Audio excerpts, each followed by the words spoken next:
first coat. So first coat is done on the Screed, and I went around and just trimmed up along the aluminium a little bit because it was getting a bit thick with buildup of waterproofing. So I just went and took it a few mil down and across the top on both sides.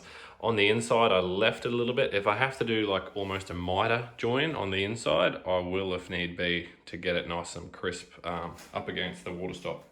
We'll see how we go with that.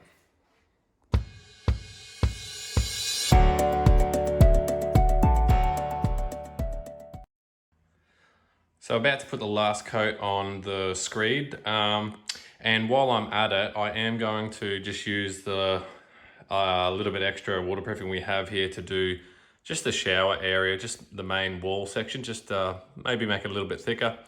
And well, I've got the product there. It says a minimum 2 coats, so I'm sure 3 isn't going to hurt.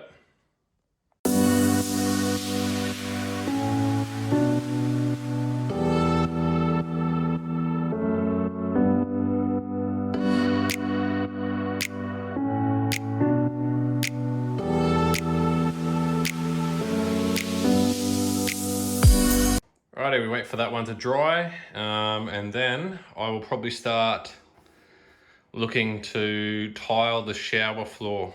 I think the way we're going to tile is starting from in the shower, because we're going to go first tile with the grout line in the center in this direction. So first tile will be center over the drain, the waste hole there, and then as well as grout line in that direction as well, and then the rest of the room will flow, so the outside tiles of the shower will follow that same pattern. We should end up with a little bit of tile here and a little bit of tile here, and then we should have some nice full-size tiles in the center here and a decent cut along the side. So we shouldn't end up with anything too small. The smallest bits will be probably 50-ish mil around the outside of the shower, which from what we've drawn up looks to be okay, but we'll figure that out as we go. So like I said, I'll tile that first because our Screed is slightly higher than the floor out here. I know we're having a seamless shower, like seamless floor, like walking in, no change of height. The slight height difference is okay, I think, because we have the heated element, and that's like at least 3 or 4 mil thick. So that'll be laying on this floor, not in the shower, obviously. So that's going to raise the height of this floor. Then we should get, if there's a mil or 2, we should get that in the tile glue. That's why I'm tiling the shower first, because if I tiled out here first on top of the heat mat, I don't know my final height of the shower, and the shower's most likely going to be higher than this. So I need to do the shower first, get that height, and then marry that up to the height outside. I can make that up with the tile glue if there's a mil or 2 difference. So that's the plan. We'll see if it works. First time tiling. So we're going to start tiling. We're going to start in the shower. Couple of reasons. The pattern that we want to do for the room works out if we do a grout line center of the waste in this direction and that direction. The pattern I think I'm going to go for is, as you can see, there'll be basically 4 essentially squares, and then from each corner of the waste drain there'll be like a relieving cut from the corner to the corner of the room. So there'll be a cut grout line there, and there, and there, and then one from each corner of the waste to the corner of the shower space, just to give the falls on the tiles and to relieve the pressure under the tile there. So they're all falling towards the drain, each face. So like that will be its own little triangle, triangle, triangle, triangle, so and so on and so forth all the way around. And then the rest of the room should work out fairly well.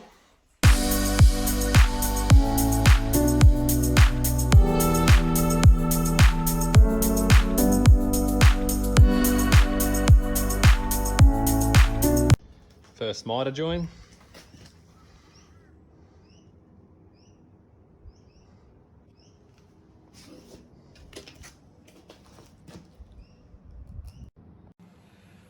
So we're tiling the shower area, and there's so many things I'm learning so far.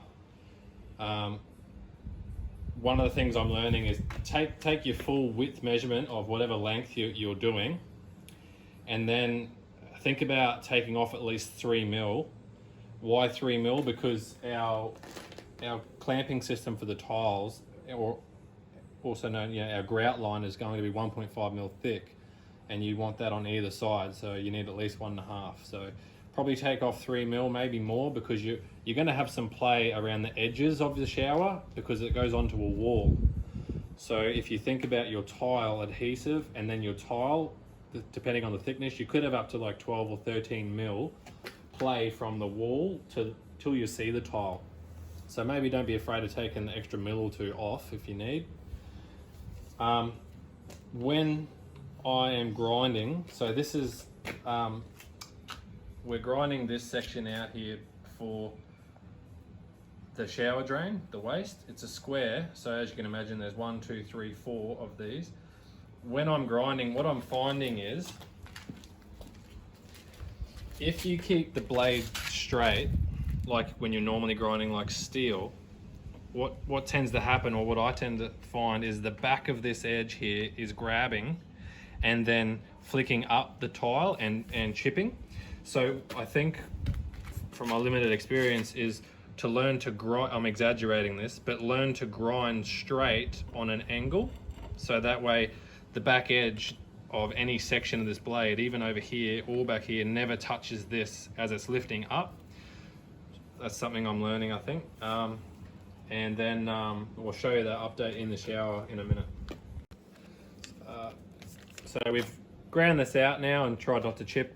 And then all I'm doing is taking a sanding disc. This one is 60 grit. It's pretty aggressive, but they do get knocked down pretty quick, so it'll be a much finer grit pretty soon. And then I'm just going to sand it up on each edge, and then also just on a little 45-degree angle, just to try and mimic like the factory edge that you get.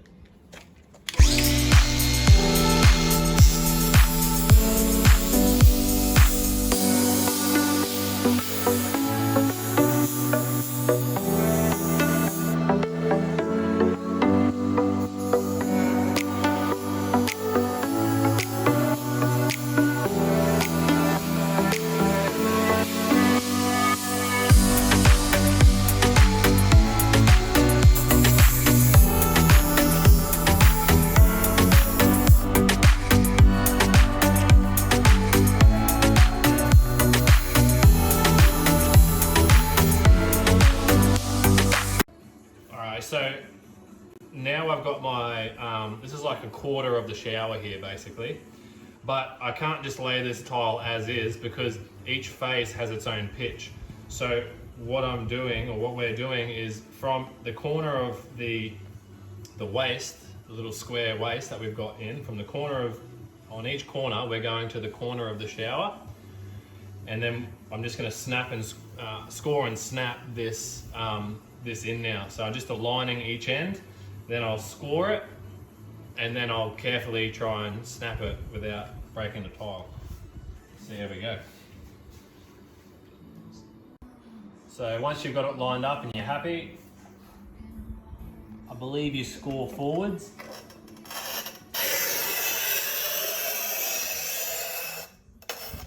Like fingernails down a chalkboard.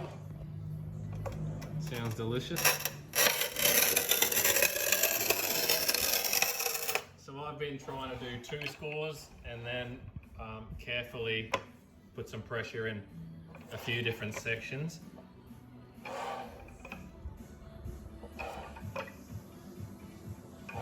And then just try and carefully snap it.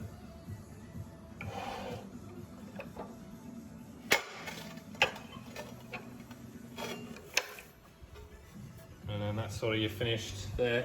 So now I go and sand this edge and across on the 45-degree angle just to try and mimic the factory edge as well.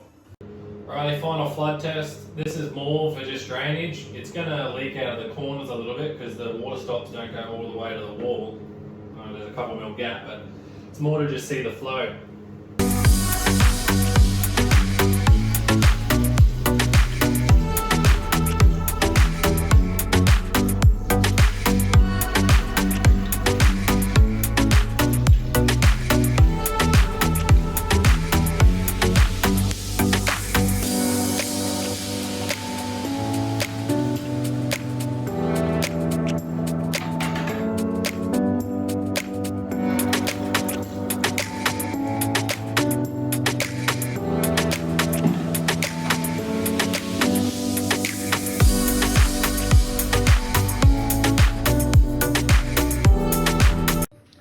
Alrighty, so we are now working out how much tile adhesive we need. So we've got a 15 kilogram bag, and the 15 kilogram bag does 12 square meters. So if you do 15 divided by the 12, you'll get like 1.2 something kilograms of the product, but we're just going to up it a bit, just for a bit extra. So 1.5 kilogram kg, I should write there, is what we're going to use. And then it says you need 6.75 litres per 15 kilograms. So the bag's 15, so if we did 15, if we did 6.75 divided by 15, it'll tell us how much we need for each kilo. And then I just times that by 1.5 to get to 675 mil. Right, so we did the dry fit of these.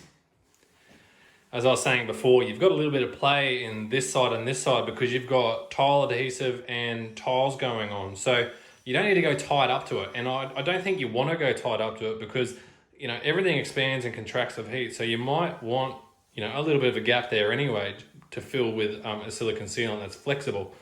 What you don't want is, you know, huge gaps here where your door is, or where your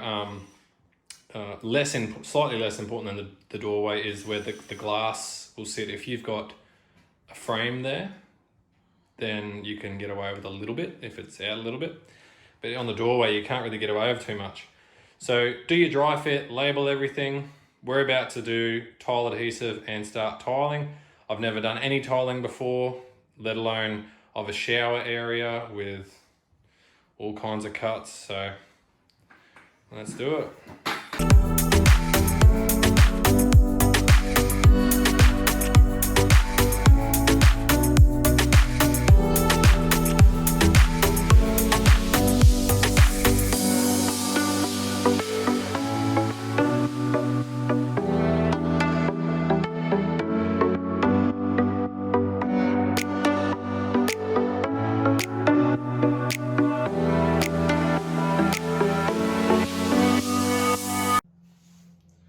So we have got the tiling down in the shower. So now it's time to lay the heated mat, and then we'll start tiling outside in this area. When you're doing the heated flooring, the cable on the right is the heated mat cable, so it goes to all this mesh and mat. This is what they call like the hot, sorry about the camera work. This is what they call the hot cable. This orange one is actually the heating element, and here is the join where it goes to like the cold cable. You need to have this section under the floor. Why would they be saying that? Well, I'm pretty sure it's just so you don't have a heating element in the wall cavity. That's pretty much it, I think. The other conduit is the sensor for the floor. So, like I said in other videos, it needs to be, you know, pretty much below floor level or at floor level, just so it doesn't interfere with tiling heights, but you can also get an accurate read.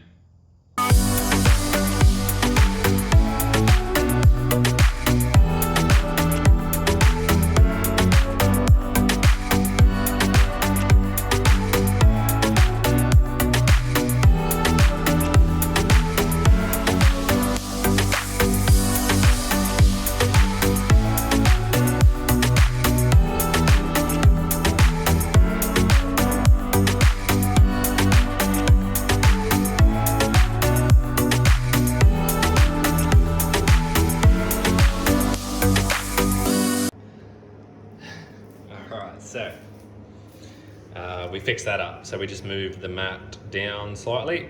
All we did was lift a little bit of tape and then the connection up there and just slid it down a little bit, and then it's perfectly in between the elements now. So this little device here is what you connect in to your underfloor heating cable, and this light means you're all good, and then this light over here is an alarm. They recommend you install this when you're laying the mat and also tiling. All it's looking for is any damage to the cable, so i.e. like a dead short. So if you nick the cable and it is a short between the active and the neutral, which is this is a heating element essentially, so there is a resistance between the active and the neutral creating heat. That's how you get heat through the mat. It's looking for a dead short between them. So if you hear this alarm go off or see that light at any point, then you have damaged the cable. I'm working barefoot, obviously on sites, construction sites, they don't work barefoot, and it'd stand up to it, but dropping sharp tools, etc., obviously not wise. We're going to start tiling now. I'm going to start with this edge here. I spoke previously about doing the shower first, purely because this was a bit higher than this, and we can, and this has the heating element and tile glue, then the tile, and we can marry those, hopefully we can marry those edges up precisely.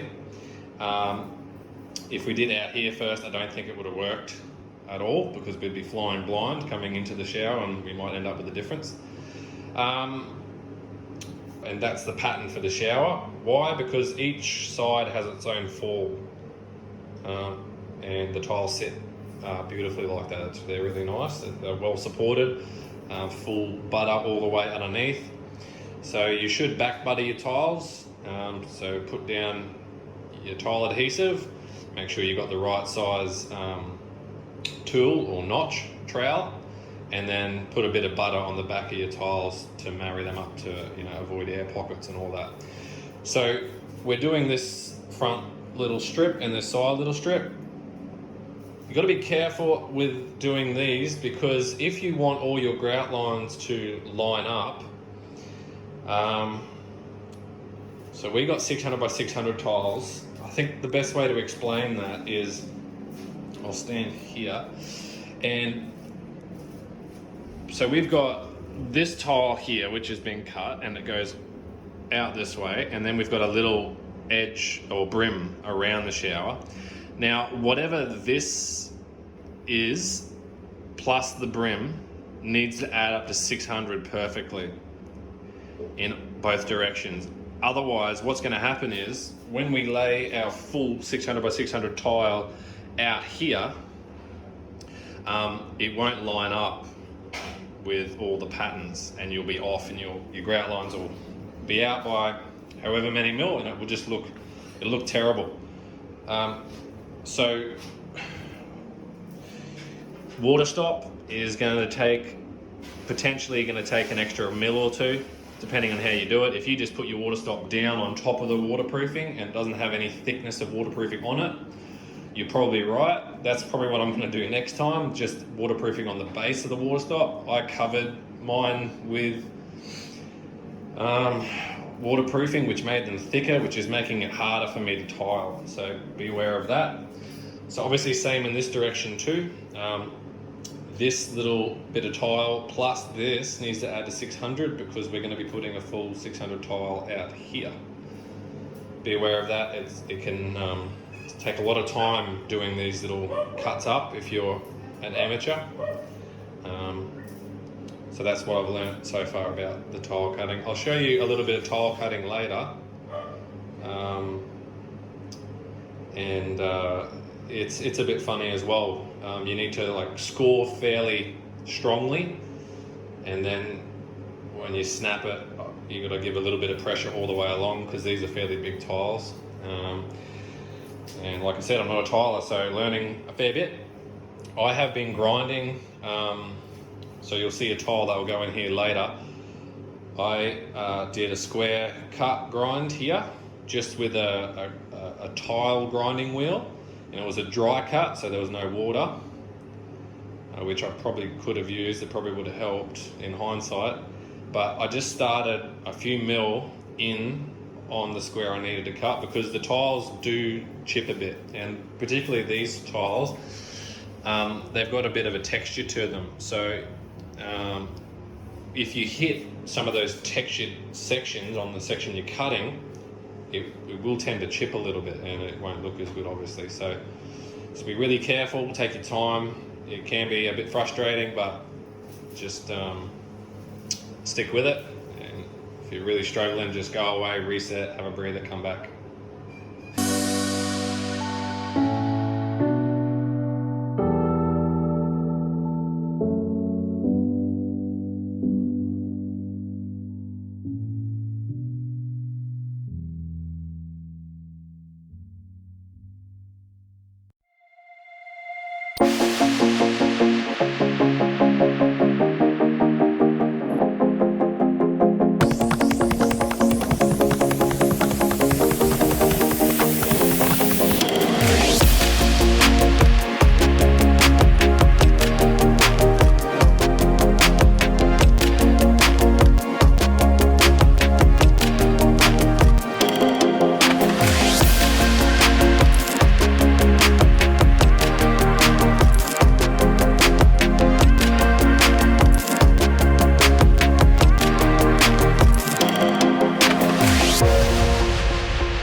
Okay, so the floor is all laid.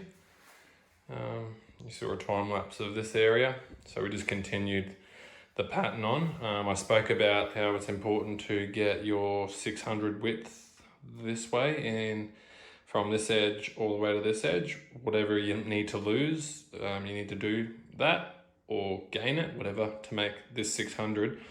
So then this tile will match up, and same with this tile, so it will match up. Yeah, I've never done any tiling before, so we're reasonably happy. The floor was a smidge thicker than what we wanted. That came from, we did the slab repair on the very bottom concrete substrate, and then we built a screed up. We did an under waterproofing and an over waterproofing, as you saw. And when we put the water stops in, I should have just got like the alley angle, which I had like the L angle, and just like pseudo silicone stuck it down instead of putting the straight aluminium bars bolted down. Why should I have done that? I think it would have been beneficial because I could have matched my screed height perfectly to my floor height.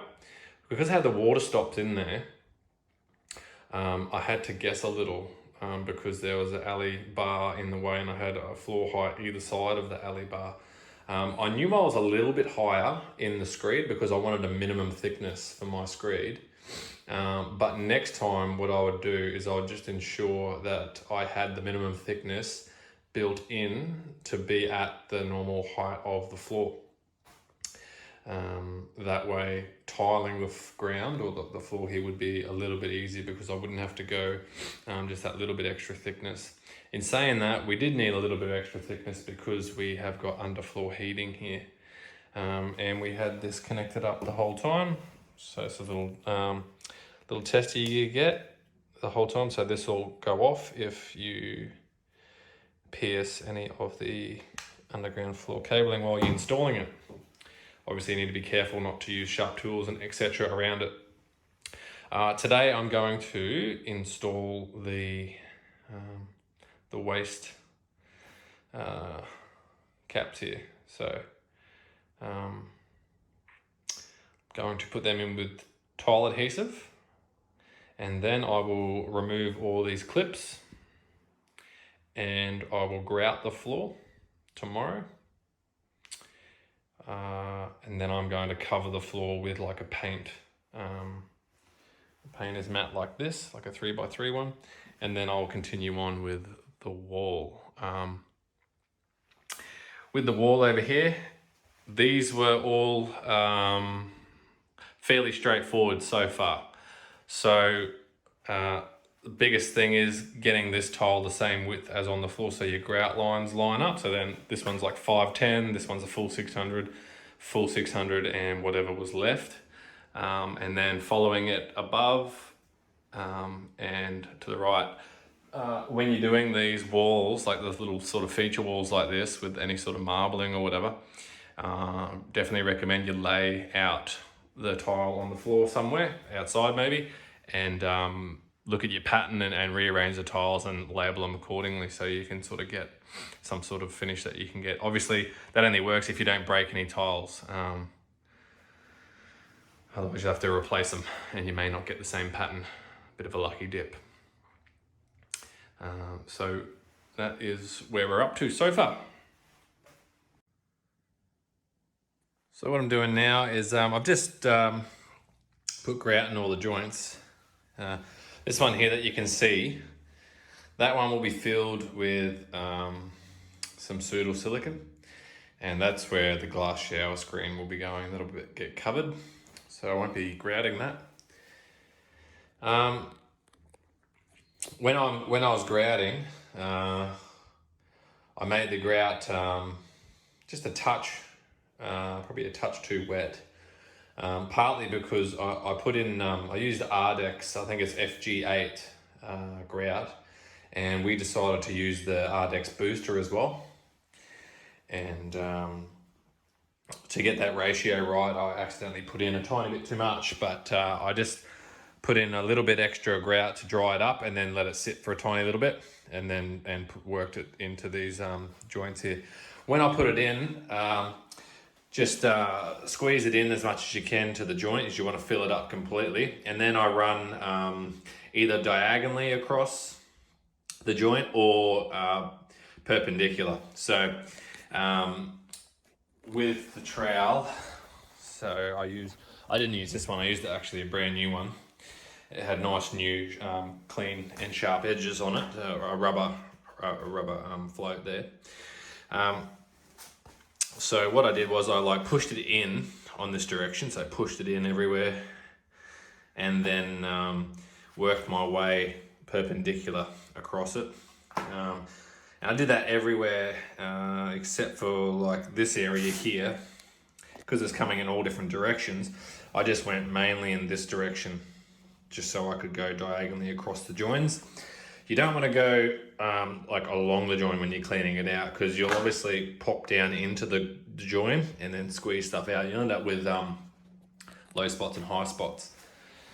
Anyway, so this is all tacked off, or starting to tack off. So I'm cleaning the tile off, leaving the joint for now. So I've started up in that section cleaning the tile, and then once I've done that, I'll come back through and clean the joint once it's just firmed up a little bit, because I don't want to take out grout when I'm cleaning. So I want to be pretty firm, pretty set, because I don't want to dig any grout out of the joint. So that's the idea behind that.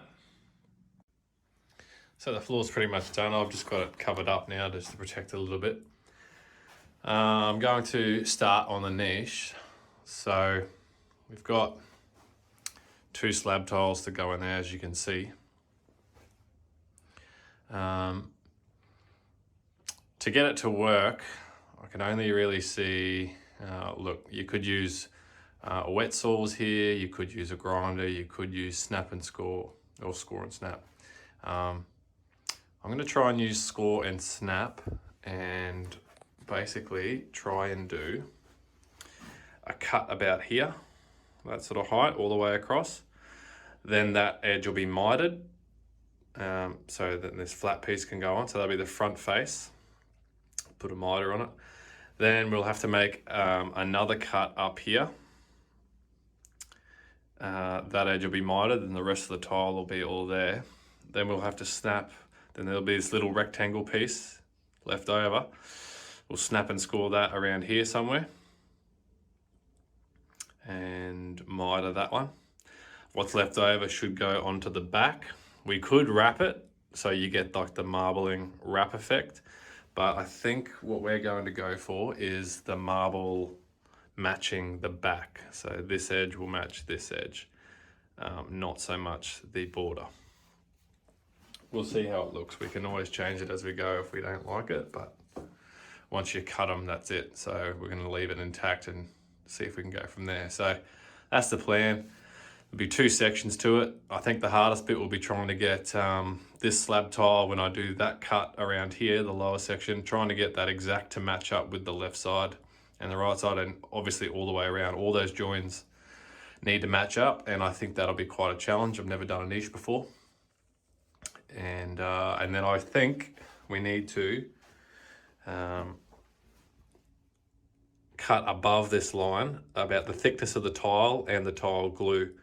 So tile's about 10 mil, and I'm gonna go about 4 mil or so for tile adhesive, just so we've got a little bit of play with if we want to move the tile this way to get the run. You don't want water collecting at the back, you'd want it running off, but then obviously you don't want all your products to fall off, so you don't want it to be too steep either. So I think I'm going to go about 14 or 15 mil above this height. Then I'll miter, and then hopefully it should all marry up and join nicely. I'm going to try and use as many factory edges around the place as I can. Where I score and snap, obviously they won't be factory edges, so I'm hoping that we get nice, clean scores and snaps. We'll see how we go.